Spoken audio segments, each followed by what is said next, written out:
एक समय की बात है जब त्रिलोक में लंका का राक्षस राज रावण अपने साम्राज्य की चोटी पर बैठा गर्व से गर्जना कर रहा था। उसका नाम सुनते ही देवता भी भयभीत हो उठते थे और ऋषि मुनि अपने यज्ञों की रक्षा हेतु भागते फिरते थे। वह दशानन था। 10 दिशाओं में उसकी भुजाएं फैली हुई थीं। उसने ब्रह्मा को प्रसन्न कर अमरता का वरदान मांगा था और तब से उसका अभिमान आकाश छूने लगा था। किंतु उस अभिमान की छाया में एक बात उसे सताती थी। शिव, त्रिलोक के अधिपति शिव महादेव, जिन्हें कोई जीत न सका। रावण को लगता था, मैंने यक्षों, गंधर्वों, नागों, देवों, दैत्यों सभी को अपने अधीन कर लिया, परंतु शिव, वे न मेरे दरबार में आते हैं, न मेरी प्रभुता स्वीकार करते हैं। क्या वे मेरी शक्ति से भयभीत नहीं होते? उसका मन एक घमंड से भर गया। शिव भी मेरे चरणों में होंगे, मैं उन्हें अपने अधीन करके लंका लाऊंगा। और यह विचार एक विनाश की ओर पहला कदम था। रावण ने अपनी स्वर्णमयी पुष्पक विमान में चढ़कर उत्तर दिशा की यात्रा आरंभ की। वह वायु से भी तीव्र वेग से कैलाश पर्वत के समीप जा पहुंचा।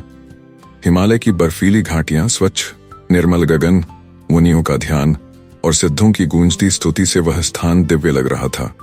वहीं कैलाश पर्वत पर शिव अपने परिवार सहित निवास कर रहे थे।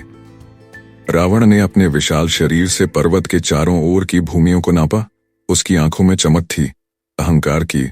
उसने अपनी 20 भुजाओं को फैलाया और गर्जना की, हे महादेव, अब समय आ गया है कि आप मेरी सेवा में लंका चलें। मैं इस पर्वत को ही लंका लेकर जा रहा हूं। उसने कैलाश पर्वत के नीचे जाकर अपनी सारी शक्ति से उसे उठाने का प्रयास किया। पहले तो पर्वत कांपने लगा, वृक्षों की जड़ें हिलने लगीं, झीलों का पानी उछलने लगा और मुनियों का ध्यान भंग हुआ। पार्वती माता भयभीत हो उठी और शिवजी के समीप आकर बोली, नाथ, यह क्या हो रहा है? कैलाश डोल रहा है। शिव शांत थे, सौम्य थे। वे बोले, उमा, यह दशग्रीव की लीला है। उसका अभिमान उसे बहुत दूर ले गया है।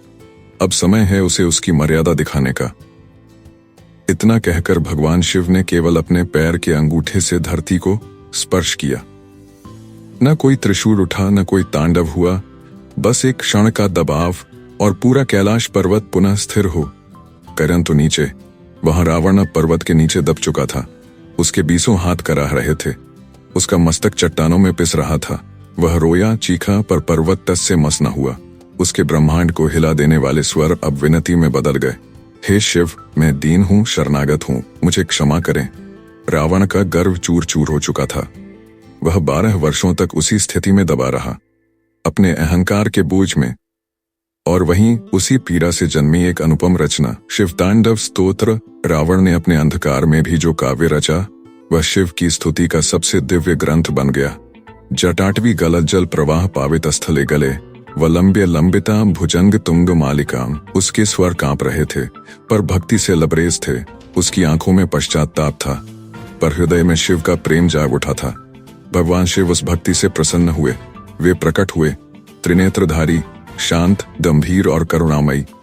उन्होंने रावण को देखा और बोले, दशग्रीव, अब तुझे अनुभव हो गया कि शक्ति से नहीं, भक्ति से मुझे पाया जा सकता है।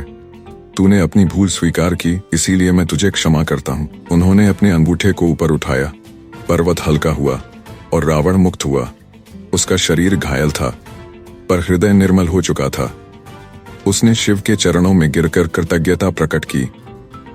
हे महादेव, अब मैं केवल आपका दास हूँ। अपने जीवन की शेष श्वासें आपकी भक्ति में अर्पित करता हूँ।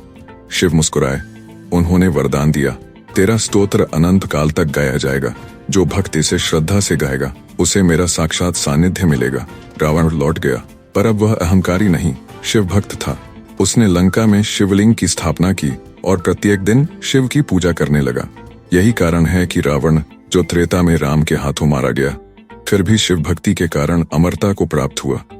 और कैलाश आज भी अडोल खड़ा है, शिव की करुणा और रौद्रता का मौन साक्षी।